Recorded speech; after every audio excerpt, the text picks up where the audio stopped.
Okay. Hi, kids. So what we're doing today is this has been posted by Miss Law, so you can see it on your page.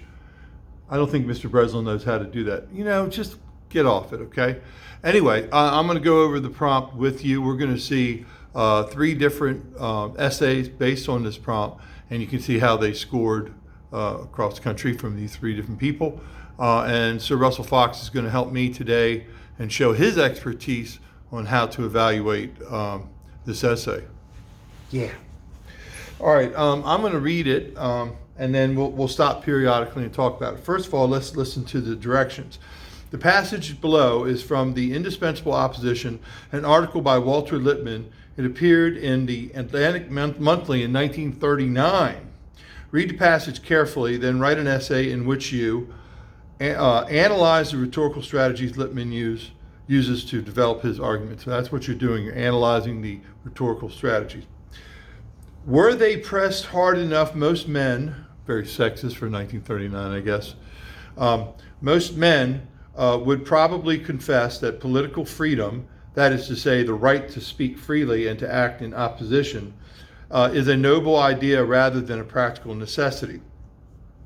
As the case for freedom is generally put today, the argument lends itself to this feeling. It is made to appear that whereas each man claims his freedom as a matter of right, the freedom he accords to other men is a matter of toleration.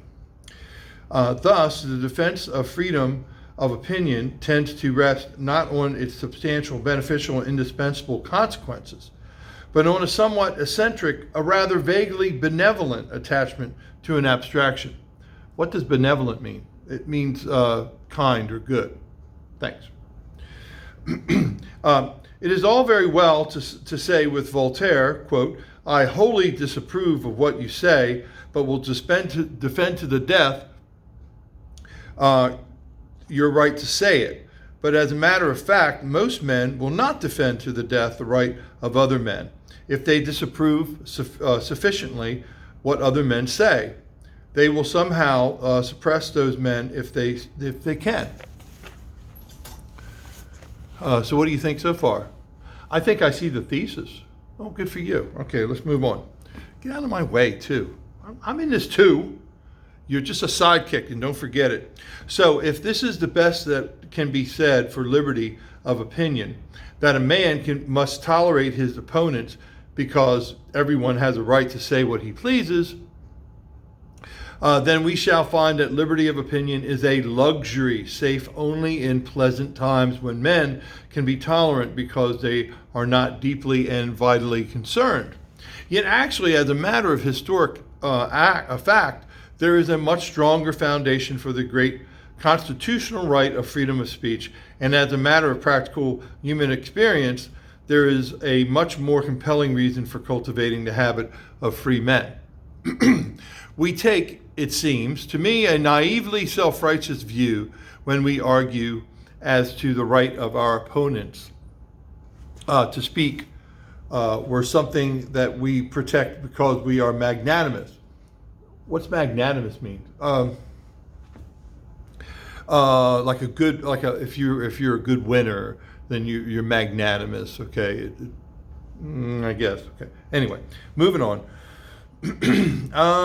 Noble and unselfish. The compelling reason why, if liberty of opinion did not exist, we should have to invent it, why it will eventually have to be restored in all civilized countries where it is now suppressed, is that we must protect the right of our opponents to speak because we must hear what they have to say.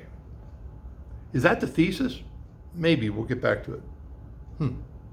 We miss the whole point when we imagine that we tolerate the freedom of our political opponents as we tolerate a howling baby next door, as we put up with the blast from our neighbor's radio because we are too peaceable to heave a brick through the window. Wow, do people throw brick through window? No, that's the whole thing. We're too peaceable to do that. If this were all there is to freedom of opinion, that we are too good-natured or too timid to do anything about our opponents and our critics except to let them talk, it would be difficult to say whether we are tolerant because we are magnanimous, there's that word again, or because we are lazy, because we have strong principles, or because we lack serious convictions. Whether we have the hospitality of an inquiring mind or the indifference of an empty mind.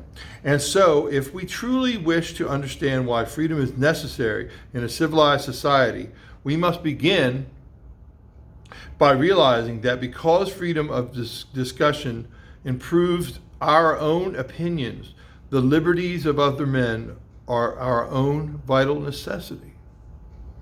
Wow. Yeah, it is kind of a wow. So we're going to talk about this, and Sir Russell Fox, you can help out if you want it.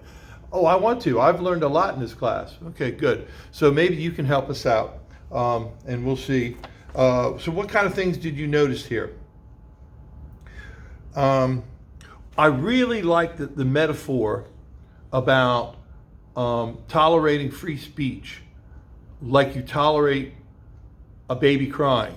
Well, that's actually very good that you caught that, because, to identify it as a metaphor is only part of your task. When you identify it as a metaphor, you have to identify why it works. And that's a great metaphor, because when we listen to a baby crying, we don't say, "Shut up, baby," okay? We would never do that, but we also aren't really listening. And so if we tolerate other people's opinions that way, that we are just letting them talk but not listening, then it's not what we need to do. And that's why it works as a metaphor. It's not just a metaphor, but it actually works as a metaphor very well, because it's very close to what people do often, okay?